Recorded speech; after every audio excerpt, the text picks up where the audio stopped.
नमस्कार विद्यार्थी आणि पालक मित्रांनो, मी अंकुश पाटील श्री छत्रपती अकॅडमी पुणेमध्ये आपलं मनपूर्वक स्वागत करतो। नीट 2024च्या ॲप्लिकेशन फॉर्मला सुरुवात झालेली आहे। महाराष्ट्रभरातून असंख्य विद्यार्थ्यांचे फोन आणि मेसेज येत आहेत, ॲप्लिकेशन फॉर्मबद्दल विचारणा करत आहात। तर विद्यार्थी मित्रांनो, नीट 2024चा जो काही ॲप्लिकेशन फॉर्म आहे तो भरण्यासाठी विद्यार्थ्यांना 1 महिन्याचा वेळ दिलेला आहे। त्यामुळे विद्यार्थ्यांनी घाई गडबड न करता अगोदर नीटच्या वेबसाईटवर जाऊन NTAच्या वेबसाईटवर जाऊन नीट 2024चं जे काही इन्फॉर्मेशन बुलेटिन आलेलं आहे ते विद्यार्थ्यांनी व्यवस्थित वाचायचं आहे आणि त्यानंतर पूर्ण गोष्टी कन्फर्म झाल्यानंतरच आपला फॉर्म जो आहे तो भरण्याला सुरुवात करायची आहे।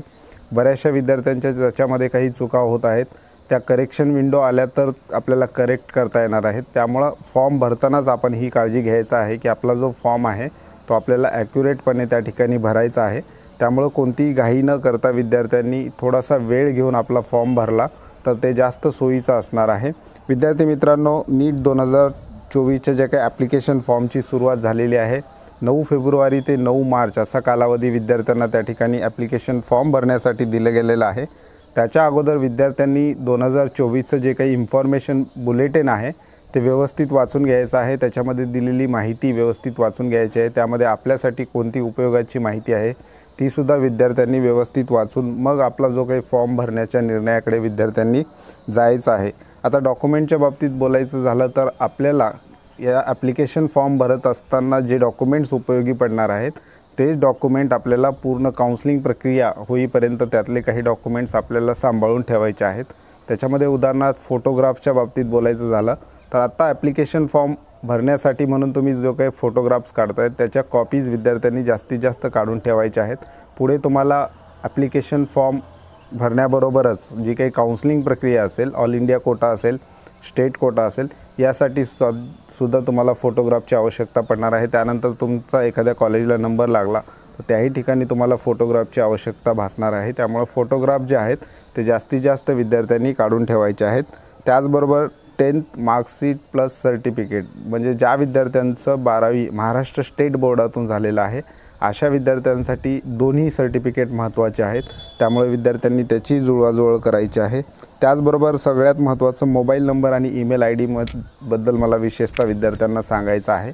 जो तुम्ही मोबाईल नंबर आणि ईमेल ID देणार आहात तो तुमच्या स्वतःचा असणं खूप गरजेचं आहे, कारण याच्यावर जे काही OTPs वगैरे येतात ते व्हेरिफिकेशन OTPवरनं होत असतं आणि जेव्हा तुम्ही ऑल इंडिया कोट्याची काउन्सिलिंग प्रक्रिया करत राहाल त्यावेळेस तुम्हाला नीटचं इन्फॉर्मेशन भरल्याबरोबर जो मोबाईल नंबर तुमचा नीट ॲप्लिकेशन फॉर्मला रजिस्टर आहे त्याच नंबरवर OTP जाणार आहे। त्यामुळं बहुतांश महाराष्ट्र राज्यातील विद्यार्थी सायबर कॅफेला इत्यादी ठिकाणी फॉर्म भरत असतात।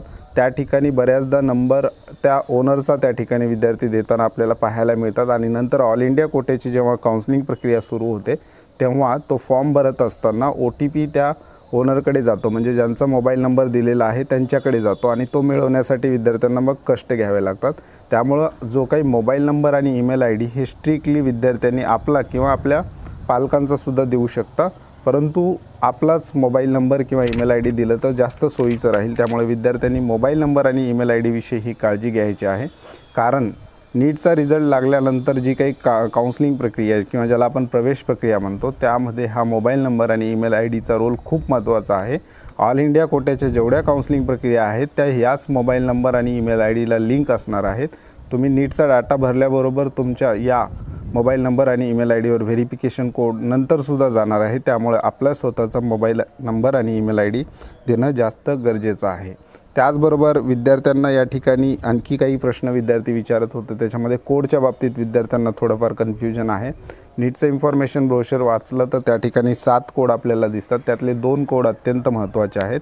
कोड 01 अशा विद्यार्थ्यांसाठी आहे ज्या विद्यार्थी यावर्षी 12वीला आहेत, 12वीची एक्झाम विद्यार्थ्यांची अजून बाकी आहे आणि 12वीचं मार्कशीट येणं बाकी आहे अशा विद्यार्थ्यांसाठी, म्हणजेच अर्थात फ्रेशर जे विद्यार्थी आहेत जे पहिल्यांदाच नीटला अपियर होतात अशा विद्यार्थ्यांसाठी कोड 01 आहे। तर असे विद्यार्थी जे फ्रेशर आहेत यावर्षी 12वीला आहेत त्यांचं 12वीचं मार्कशीट अद्याप आलेलं नाही अशा विद्यार्थ्यांसाठी कोड 01 आहे। आणि जे विद्यार्थी ड्रॉपर आहेत म्हणजे ज्यांची 12वी 2023च्या अगोदर झालेली आहे किंवा ड्रॉपर आहेत नीटसाठी विद्यार्थ्यांनी ड्रॉप घेतलेला आहे, नीटचा फर्स्ट सेकंड थर्ड अटेम्प्ट अशा विद्यार्थ्यांचा आहे, अशा विद्यार्थ्यांसाठी कोड 02 त्या ठिकाणी वापरायचा आहे नीट ॲप्लिकेशन फॉर्म भरत असताना. जे विद्यार्थी फ्रेशर आहेत त्याचबरोबर 12th अपेरिंग आहेत अशा विद्यार्थ्यांसाठी कोड 01 असणार आहे, त्याचबरोबर कोड 02 हा ड्रॉपरसाठी असणार आहे. एवढ्या 2 गोष्टी आणि हे 2 कोड विद्यार्थ्यांना नीटचा ॲप्लिकेशन फॉर्म भरत असताना अत्यंत महत्त्वाचे आहेत. तर विद्यार्थी मित्रांनो, हे होतं थोडक्यात इन्फॉर्मेशन आपण घेतलेलं आहे, त्यामुळे विद्यार्थ्यांनी नीट ॲप्लिकेशन फॉर्म भरण्याची कोणतीही घाई करू नये.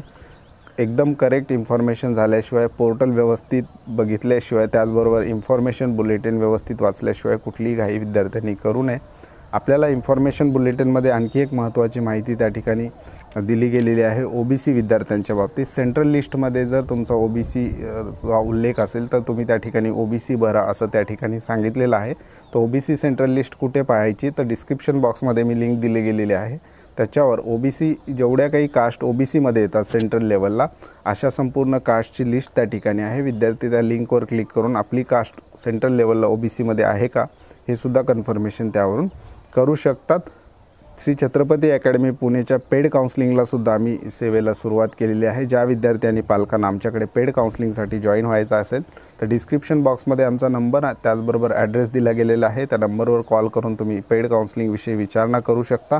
त्याचबरोबर नीट 2024ची संपूर्ण माहिती, ॲप्लिकेशन फॉर्म, नीट एक्झाम, त्याचबरोबर त्याच्यानंतरची जी काही प्रवेश प्रक्रिया आहे याची संपूर्ण माहिती देणारा एक फ्री व्हॉट्सअप ग्रुपसुद्धा आम्ही चालू केलेला आहे.